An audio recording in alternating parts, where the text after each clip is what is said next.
ಎಲ್ಲ ವೀಕ್ಷಕರು ನಮಸ್ಕಾರ. ನಮ್ಮೆಲ್ಲರಿಗೂ ಆರೋಗ್ಯ ಐಶ್ವರ್ಯ ಬೇಕು ಅಂದರೆ ನಮ್ಮ ಮನೆ ವಾಸ್ತು ಚೆನ್ನಾಗಿರಬೇಕಂತ ಹೇಳ್ತಾ ಮತ್ತೊಂದು ಪುರಾತನ ವಾಸ್ತುಶಾಸ್ತ್ರದ ಟಿಪ್ಸ್ ಇವತ್ತು ನಿಮ್ಮೊಂದಿಗೆ ಹಂಚಿಕೊಳ್ಳಲು ಇಷ್ಟಪಡುತ್ತೇನೆ. ವೀಕ್ಷಕರೇ, ನಮ್ಮ ಮನೆಯಲ್ಲಿ ಬಹಳಷ್ಟು ಆರೋಗ್ಯ ಸಮಸ್ಯೆ ಇದೆ, ಆರೋಗ್ಯ ಭಾಳ ತಪ್ತಾ ಇದೆ ಅಂತಂದರೆ ಮೊದಲು ನೀವು ನಿಮ್ಮ ಮನೆಯಲ್ಲಿ ವೀಕ್ಷಿಸಬೇಕಾದಂಥ ವಾಸ್ತುದೋಷ ಏನಪ್ಪ ಅಂತಂದರೆ ಉತ್ತರ ಮತ್ತು ಪೂರ್ವ ಮಧ್ಯದಲ್ಲಿ ಬರುವಂಥ ಈಶಾನ್ಯ ಸ್ಥಳದಲ್ಲಿ ಏನಾದರೂ ಕೆಂಪು ಬಣ್ಣ ಇತ್ತು ಅಥವಾ ಹಳದಿ ಬಣ್ಣ ಇತ್ತು, ಅಲ್ಲಿ ಏನಾದರೂ ವೇಸ್ಟೇಜ್ ಇತ್ತು, ವೇಸ್ಟ್ ಸಾಮಾನುಗಳಿದ್ದು, ಆನಂತರ ಅಲ್ಲಿ ಏನಾದರೂ ಶೌಚಾಲಯ ಇತ್ತು ಅಂದರೆ ಅದು ನಮಗೆ ಬಹಳಷ್ಟು ಆರೋಗ್ಯ ಸಮಸ್ಯೆಗಳನ್ನು ಸೃಷ್ಟಿಸುತ್ತದೆ. ನಮ್ಮ ಮನೆಯಲ್ಲಿ ಎಲ್ಲ ರೀತಿಯಿಂದ ತೊಂದರೆಗಳು ಒಂದೊಂದೇ ಪ್ರಾರಂಭ ಆಗ್ತವೆ. ಆದ್ದರಿಂದ ಆದಷ್ಟು ಅದನ್ನು ಸ್ವಚ್ಛವಾಗಿಡಿ.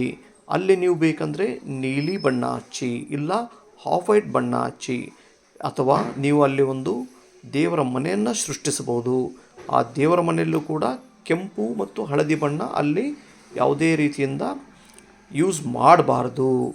ನಿಮಗೆ ಮನೆಯಲ್ಲಿ ಈಶಾನ್ಯ ಸ್ಥಳದಲ್ಲಿ ಸ್ಟೋರೇಜ್ ಟ್ಯಾಂಕ್ ಅಥವಾ ಬೋರ್ ಇತ್ತು ಅಂದರೆ ಅದು ಬಹಳಷ್ಟು ಉತ್ತಮ.